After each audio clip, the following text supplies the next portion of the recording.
Our Dr. Laura on the ground for us there, chief legal correspondent. Well, joining us now, civil rights attorney James Cook, a colleague of one of the witnesses in the Derek Chauvin murder trial.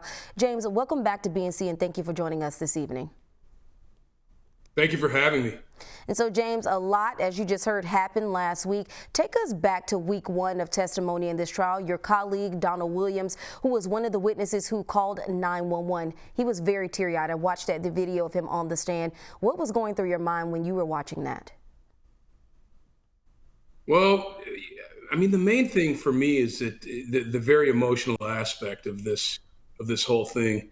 And, you know, we saw Mr. Williams tear up. That's because of the feelings of despair that he had while he watched Chauvin continue to have his knee on Mr. Floyd's neck, and the fact that he couldn't do anything about it.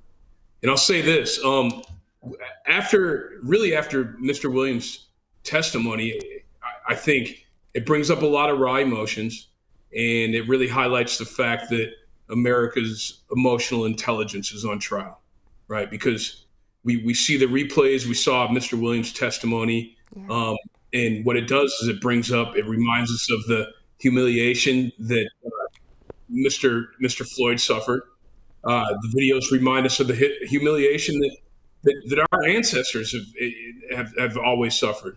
And it reminds us of the humiliation and disgrace and dignity that we suffer, for instance, when we try to ask for voting under regular circumstances. I mean, it just brings up all those things. And that's what was going through my mind when I watched Mr. Williams testify last week. James, you're so right. And you could hear him saying George Floyd is unresponsive on the 911 call, telling them they are murderers, and what he was saying was uncalled for. As a civil rights attorney, when you look at cases like this one, how does it speak to the fact that people like you and our rights aren't valued the same?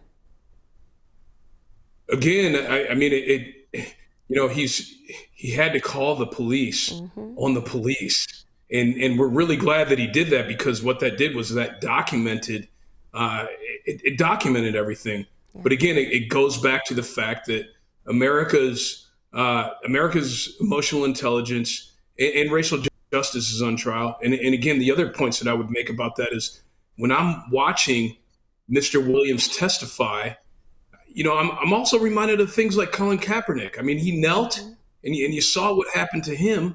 He was dismissed and humiliated. I'm reminded of Tommy Smith and John Carlos raising their fists in the 1968 Olympics over this same type of thing. So that's what I think that his testimony and all of this, again, brings up as I watch it.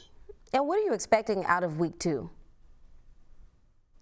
So week two, I would imagine that there will be more that the prosecution will call for more experts. For instance, we're going to see, I would imagine that we would see experts, medical experts, such as the coroner, toxicology experts, right?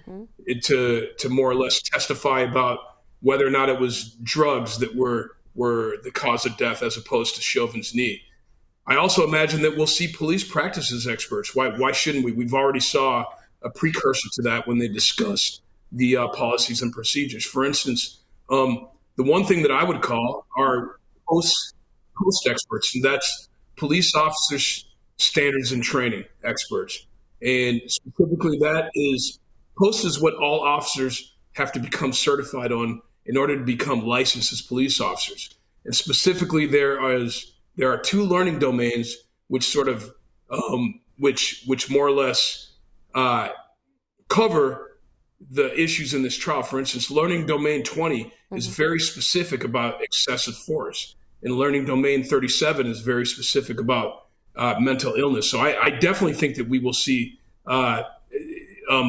police practice experts. And when I say mental illness, I also mean mentally anyone that's impaired, whether it's true mental illness, it's drugs, alcohol, any of that. So I would imagine that we will see those types of experts. And then the defense will seek to use the experts to blame the cause of death on another reason.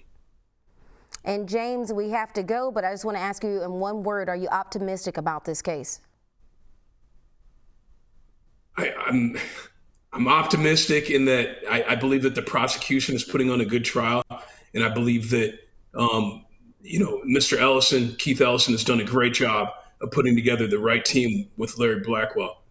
I'm not optimistic about Americans, because it only takes one person to hang the jury, and if that happens, we kind of had a precursor. We sort of had some foreboding as to what could happen in Minneapolis during the uprisings of 2020, the summer of 2020.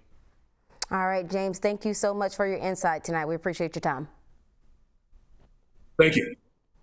Well, rapper DMX remains in the hospital in intensive care, but the rapper's family is not giving up hope. DMX suffered a heart attack during his apparent overdose Friday night. According to TMZ, the family visited the rapper, but he's still unresponsive. Reports say the family is hoping that when the inflammation subsides, his heart will restore itself.